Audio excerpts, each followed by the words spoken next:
Hello again, it's me, Nick Brooke, and I've got another story for you. You thought it was safe? I told you 3 stories, you thought that's enough, but you're wrong. This is a genuine, ancient Daraharpan legend. It wasn't on the original list. It's the story of Anaxial's Rooster.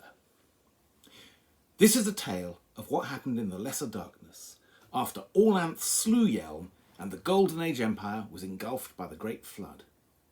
Of course, our ancestors were quite safe up here in the highlands, but everyone in the low-lying empire drowned, except for Old Man Anaxial, his ugly wife, and all their favourite animals, who hid in a boat. We know his wife was ugly, because all of the women of Daraharpa are descended from her. Just look at them. For 40 days and 40 nights it rained, as Orlanth and the Thunder Brothers rejoiced in their glorious conquest. But miserable Old Man Anaxial just sat under a sodden blanket in his boat and shivered. Then, tired by all his shouting, Orlanth went home to his stead. As the thunderclouds cleared away, Old Man Anaxial bravely peeked out of his boat and wondered if there was anywhere he could land. Now, there were, of course, lots of places. By now, the water gods were blown off the face of the earth by Orlanth. Led by Sky River Titan, they'd invaded the very Sky Dome itself. But nobody told Old Man Anaxial about that, because his god was dead. So he did what any Daraharpan man would do. He trusted the birds to show him what to do. First, he sent forth Anaxial's raven, the ugliest bird in the boat. Anaxial's raven flew forth across the face of the drowned world and saw all the dry land there was. He saw the hilltops of Saird and Salila, the foothills of the Rockwood Mountains, the Hungry Plateau, and even the top of the Emperor's Footstool peeking above the waves. But Raven is a darkness bird, and no friend of Yelm. Although he saw lots of places where Old Man Anaxial could have landed, he found it amusing to make him stay in his damp, miserable boat. So he flew back to the boat, and when Old Man Anaxial asked, "Shall I ever set foot on dry land again?" Anaxial's raven croaked, "Nevermore."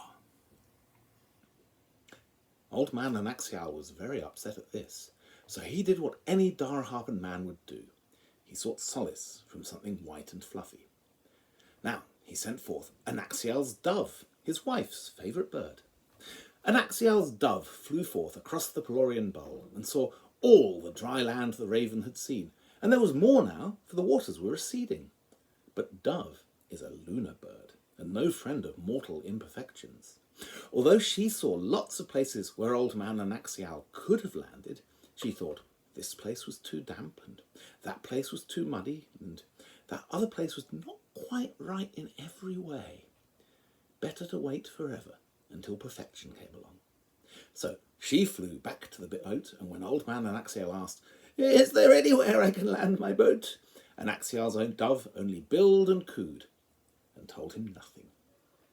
Now, Old Man Anaxial was a typical Daraharpan man. When he doesn't know what to do, he gets his cock out and lets it do his thinking.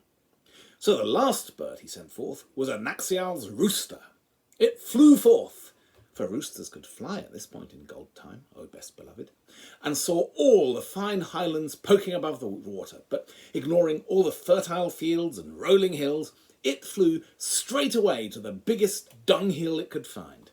Some say that this marked the spot where Yelm first saw the sword that is death. Now, you all know what a rooster does when it finds a dunghill. It sat down on top of it, and it felt right at home. And the rooster called out to Old Man Anaxial, "Cock-a-doodle-doo!"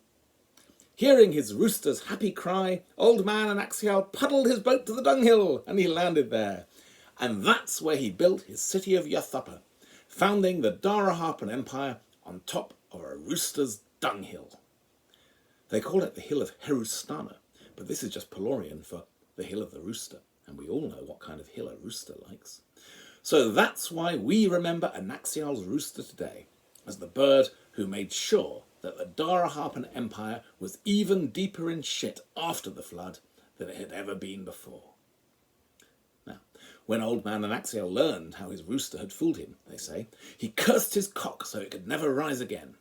And although his ugly old wife was well pleased by the way this curse accidentally turned out, afterwards he had to curse his rooster so that it could never fly. But that is another story. Thank you.